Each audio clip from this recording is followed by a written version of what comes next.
Bitcoin is down almost 50% from its high. It peaked at $126,000 back in October, and as I record this video, BTC is sitting at $65,000. The Fear and Greed Index just printed 18, deep in extreme fear. Earlier this week it dipped as low as 8, and the cycle's absolute low was a reading of 5 back in February. Spot Bitcoin ETFs just bled out $4.4 billion in a record 13-day of continuous outflows, and even Strategy, the company that turned never sell into a religion, just sold Bitcoin for the first time in 3.5 years. It genuinely looks as if the party was over, for good. But here's the thing. Every single person who ever asked, is it too late to buy Bitcoin, thought they'd missed it. At $100, at $1,000, at $20,000, at $69,000, they all said the same thing. And every one of them was early compared to the next person who asked the same question. So today I'll show you every too late moment in Bitcoin's history and what each of them had in common. Then I'll give you the bear case until it physically hurts, and by the end you'll know exactly where we are right now and whether this time is different and if you're actually early or too late. I'm DC and you're watching The Coin Bureau. So let's set the scene properly because context is everything here. Bitcoin topped out at roughly $126,000 in October 2025 and has since fallen to about $65,000 as of mid-June. That's a 48% drawdown, and over the past year, Bitcoin is down nearly 40%. The 14-day RSI is sitting at 34.6, knocking on the door of oversold territory. And for those unfamiliar, RSI is just a momentum indicator. Put simply, when it dips toward 30, an asset is considered beaten down and stretched to the downside. Bitcoin is also trading about 18% below its 200-day moving average, the line traders use to separate a healthy trend from a broken one. So on every technical level, this looks really bad. The whole sector is risk-off, sentiment is the worst it's ever been, and the crowd is genuinely asking whether this is the end. Which brings us straight to the pattern that defines this entire question. Let's rewind to 2013. Bitcoin started that year at around $13 and climbed to over $1,100 by December. And when it hit $100, people thought they missed the boat. One Reddit user recounting that exact moment put it perfectly. He said, and I'm quoting, "I remember hearing about it when it was $100 and thinking it's peaked." Another one wrote, "It was in front of all of us and 99.9% of people missed it." The exchange most people used back then was Mt. Gox, and it was so confusing that many people who wanted to buy simply couldn't. To quote one individual, "I couldn't figure it out, so I never bought." Now fast forward to early 2017, Bitcoin had clawed its way back to $1,000 after a brutal multi-year bear market, and the dominant narrative was tulip mania, a bubble already inflated to dangerous levels so retail was terrified of buying. But eventually, that top turned out to be $19,800 by December, a 20x gain from the 1,000 level in under 12 months. And then came the most famous too late moment of all. Bitcoin collapsed 84% to $3,200 over the following year. And in 2018, the website Bitcoin Obituaries logged more death declarations than any year before it. The financial press formally buried it. But if you had bought the absolute worst possible moment, the exact bubble peak of $20,000 and just held, you'd still be up over 500% by October 2025. The worst time in history still won big. And then we had 2021. Bitcoin reached $69,000 in November, and latecomers feared the institutions had front-run them and the era of massive retail gains was over. Of course, FTX collapsed. Bitcoin fell 78% to $15,500 and instead became the consensus all over again. From that $15,500 bottom to the 2025 high, Bitcoin gained over 700% in under 3 years. So if we look at the historical pattern, the question, is it too late, isn't a signal of the ultimate top. It's a recurring feature of every single cycle.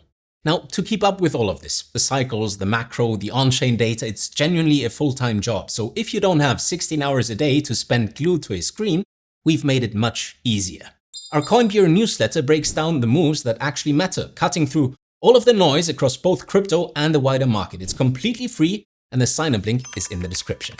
Okay, back to it. Now we need to address where we actually are, because here's the thing about every major bottom in Bitcoin's history. They all feel like this almost physical pain to have wasted years believing in an idea that ultimately didn't work. In December 2018, at the $3,200 bottom, the Fear and Greed Index sat in the single digits.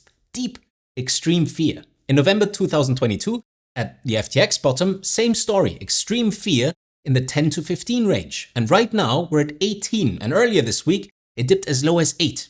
You only see numbers that low when the market has completely capitulated. But here's the difference, the one that actually separates this cycle from the last few, and it's a genuinely bullish one. This 48% drawdown is the shallowest post-peak correction in Bitcoin's entire history. 2018 was 84%, 2022 was 78%, and this one, so far, is roughly half that. Analysts attribute this to two things. First, the ETFs. There's now a structural base of long-term allocators providing a floor that simply didn't exist previously. Second, macroeconomic factors are driving this sell-off, unlike the crypto-specific collapses we saw in other cycles. In 2022, the floor fell out because exchanges and lenders were imploding. FTX, Terra, Celsius, the whole house of cards. But this time, there are no systemic blowups. It's rising treasury yields and a hawkish Fed pulling capital out of risk assets. And here's the statistical proof that the panic isn't as deep as the price suggests. According to Bernstein, 61% of Bitcoin's circulating supply hasn't moved in over a year. So the long-term holders aren't selling. They're just sitting there, refusing to flinch through a 48% drawdown. But we'd be doing us a disservice if we just hand-wave the bear case away, so let's steel-man it properly, because the risks are real. First, those ETF outflows. This wasn't a small wobble. Between May and early June, US spot Bitcoin ETFs saw a record 13-day outflow streak draining $4.4 billion. Galaxy Research's 20-day window puts that number even higher at $5.42 billion, the largest in the history of these products. BlackRock's IBIT alone accounted for roughly 75% of that bleed. And for the first time since ETFs launched in January 2024, cumulative 2026 flows turned negative. That's a serious signal.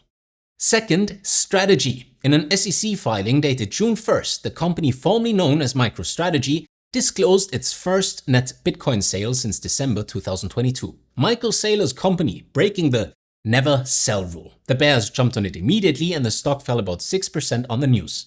Third, the analysts calling for lower. Alex Thorne at Galaxy Research projects a base case floor of $40,000 to $46,000 by late 2026. His reasoning is that Bitcoin's 4-year cycle typically bottoms 12 to 13 months after the peak, and we're only about 8 months past that. Of his 13 historical bottoming indicators, only 4 have triggered. Andrei Dragos at Bitwise sees a max pain scenario at around $48,000, and CryptoQuant warns that true capitulation, a real spike in realized losses, hasn't actually happened yet. So that's the honest bear case, and it deserves our attention. But let me counter each piece with the cyclical context. On the ETF outflows, here's Bloomberg senior ETF analyst Eric Balchunas. He called the $4.4 billion outflow, and I quote, totally meaningless, against roughly $100 billion in total assets under management. Lifetime net inflows are still sitting near $55 billion. The outflow streak technically snapped on June 4th with a minimal $3.05 million inflow. And by June 12th, a more meaningful $85 million net inflow day signaled that selling pressure had exhausted, led by the exact same funds that had led the outflows. The smart money read is that this was the leverage cohort exiting, the basis traders and hedge funds, not the long-term allocators. And on strategy, let's actually look at the numbers. They sold 32 Bitcoin out of 845,256. That's just 0.004% of their entire stack for about $2.5 million. And within the same week, they turned around and bought 1,550 Bitcoin for $101 million. At Bitcoin Prague on June 11th, Saylor clarified that never sell was always personal advice for individual investors, never a binding corporate policy. So the never sell rule cracking headline, that's a rounding error dressed up as a reversal. And on the analysts calling for $40,000, here's the honest part. They're saying that if the cycle follows historical timing, Standard Charter's Geoffrey Kendrick is on the complete opposite side, arguing the June low of $59,000 was the bottom with a $100,000 year-end target. But ultimately, nobody actually knows, and that uncertainty is precisely the point. Which brings us to the reveal, the thing that reframes this entire question, because here's what's really going on. The word too late assumes that timing is the thing that matters most. It isn't. And there's decades of hard data proving it. Dalbar runs an annual study on investor behavior, and the finding is very consistent. The average investor dramatically underperforms the market simply by buying high and selling low. According to Dalbar's 2024 data, The average equity investor underperformed the S&P 500 by more than 8 percentage points, driven by mistimed withdrawals that consistently landed just before major rallies. And that gap varies widely. Over a 20-year stretch, it averages closer to 1% point a year, but in a brutal year, it can blow well past 8. And here's what ties it directly to a moment like this one. Missing just the 10 to 20 best market days over a couple of decades can cut your total returns by 30 to 50%. And the best days almost always cluster immediately after the worst days. So the people who flee during extreme fear right now at 18 on the index are statistically the exact same people who miss the recovery. Schwab ran a study on this too, and the conclusion is almost funny. Even an investor who buys at the worst possible moment every single year still crushes the investor who sits in cash. So in other words, being in the market and being completely wrong still beats being out of the market every single time. So what does this actually mean for you? It all comes down to 3 things, and none of them is a price call. First, dollar cost averaging versus lump sum. Now, mathematically, lump sum usually wins in traditional markets, and even in Bitcoin's history, it wins somewhere between 58 and 82% of the time. But here's the important part. There's a sweet spot where DCA actually outperforms, and it's during drawdowns of 20 to 70% from the peak, which is exactly where we are right now at 48%. And Fidelity found that lump sum investors are 37% more likely to panic sell during bear markets than systematic DCA investors. Dollar cost averaging might not maximize your returns, but it keeps you from panic selling during a crash. Second, position sizing and only risking what you can genuinely afford to lose. Don't take this as a risk management cliche. In June, a single 24-hour window saw $1.76 billion in crypto liquidations, almost all of it over leveraged longs. Those were people who couldn't afford to hold through the volatility, so the market forced them to sell at the worst possible moments. Strategy's tiny sale followed the same principle at the corporate level, as they sold simply to meet dividend obligations. When you overextend, volatility makes that decision for you. That's why this single principle is what makes every other strategy actually work. And third, time horizon. If you need your money in the next year or two, the psychological toll of a 50% drawdown makes Bitcoin the wrong asset to hold. If your horizon is 4 years or more, the historical data has consistently rewarded patience from prior cycles. So now to answer the question in the title, the people who asked, is it too late? At $100, at $1,000, at $20,000 and at $69,000 correctly identified the risk, the drawdowns and the fear. But they looked at it through the wrong frame. Ultimately, the hesitation comes down to fear rather than price. Too late almost always just means too scared. And the honest takeaway is that the deepest fear of any cycle, the single-digit fear and greed prints, the record outflows, the death declarations, is historically where the question answers itself. That 61% of holders who refuse to sell, that's the market's behavioral answer being demonstrated by millions of people in real time. But, and this is the candor part, that's a probability, not a promise. The cycle could still grind sideways for months. Thorne could be right about $40,000. Nobody is owed a recovery on their preferred timeline. So here's what you should actually watch. First, the ETF flows. If that June 12th inflow day turns into a sustained trend, the leveraged sellers are exhausted and the structural floor is holding. Second, watch realized losses on-chain. CryptoQuant says true capitulation hasn't hit yet, so a spike there would mark the kind of bottom every prior cycle has produced. Third, watch the long-term holder supply. If that 61% starts dropping meaningfully, conviction is cracking and the bear case earns more room. And fourth, watch yourself. Watch whether you're making decisions based on your time horizon and your plan, or based on a number on a screen and a feeling in your gut.